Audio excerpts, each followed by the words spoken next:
other common issues I see in my family law divorce practice, there seems to be a continued belief that divorce will never happen to someone. I see it all. Guys will say, I never thought this was going to happen. I thought she was my soulmate. I don't need a prenup. She'll never change. And she'll play fair if we separate or divorce. She'll play fair if we separate or divorce. I got a bridge in Brooklyn to sell you if you think that won't happen. I've seen people at their absolute worst, and they just drag the process out and burn the earth just because. And the guy didn't do anything to deserve it. He didn't run away with his secretary or some starlet. He just didn't live up to her Disney-esque expectations.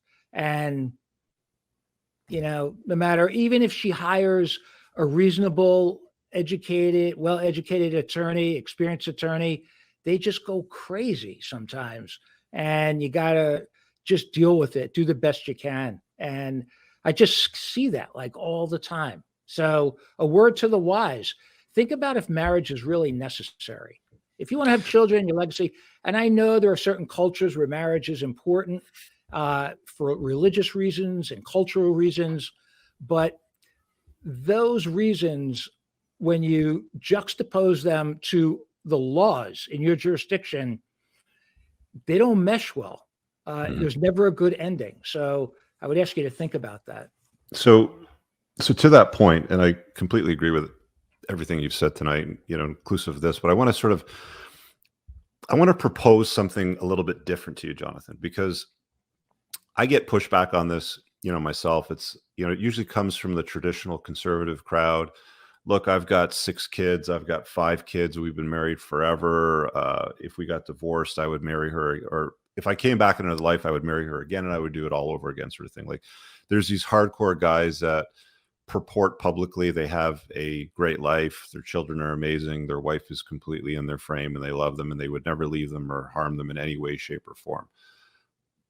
But the problem is that, okay, that exception to a general rule doesn't disprove the rule.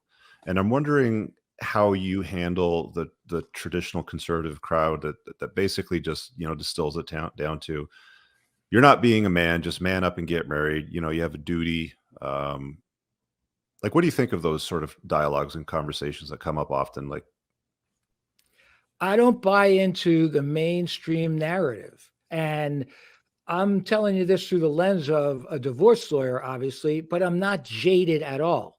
If you're hell-bent on following whatever, history dictates you should do, or what your culture says what you should do, or your family says, good luck. That's why I'm in business and people like me are in business. We end up untangling the mess. The odds are against you. You can't dispute that. The odds are overwhelmingly against that your marriage will end in the death of one of you. And if it's a second marriage for either of you, it's overwhelmingly against the odds that death is going to end the marriage. So the least you could do is protect yourself to the greatest extent possible.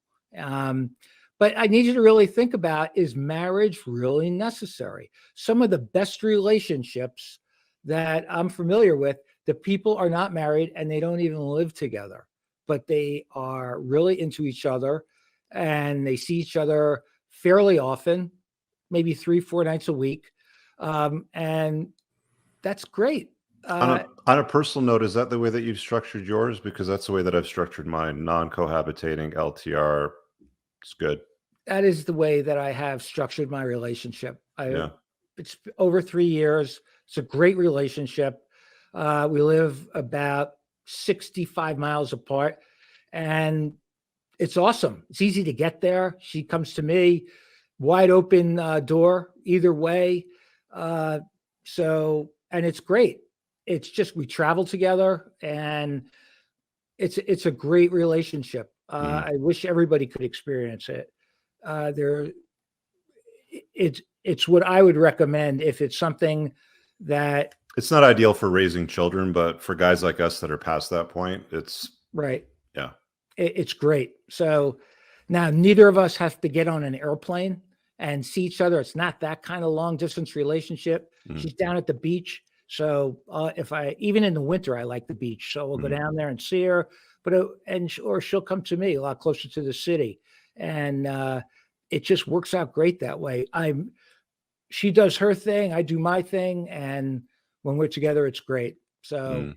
Yeah, I it just really, can't see any argument for like living with a woman or getting married to a woman at this stage of life. It just doesn't make any sense. Like I could see, the need if you want to raise kids, then you have to go through the process of vetting her, making sure she's a good mother stock, maybe considering moving to a state that's friendlier to fathers, sort of thing. If you live in a hostile state, like there's, blanketing it with some kind of agreement, a prenup, cohabitation, depending on how you want to structure it.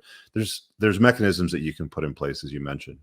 right. I've had people come to me, women have come to me and said, look, I want to marry him, but he doesn't want to get married. And I'm afraid that if he gets sick, and he can't speak for himself, that I'm not his wife. They won't let me into the hospital. I'm Mm, like, that's an easy remedy. Just get a power of attorney, a durable power of attorney. You can make healthcare decisions. So that's no reason to get married. Uh, I've heard other reasons that just really don't outweigh the potential risks. You can still have great intimacy and phenomenal relationships without bringing state law into your life. mm. That's how I explain it. So, Gotcha.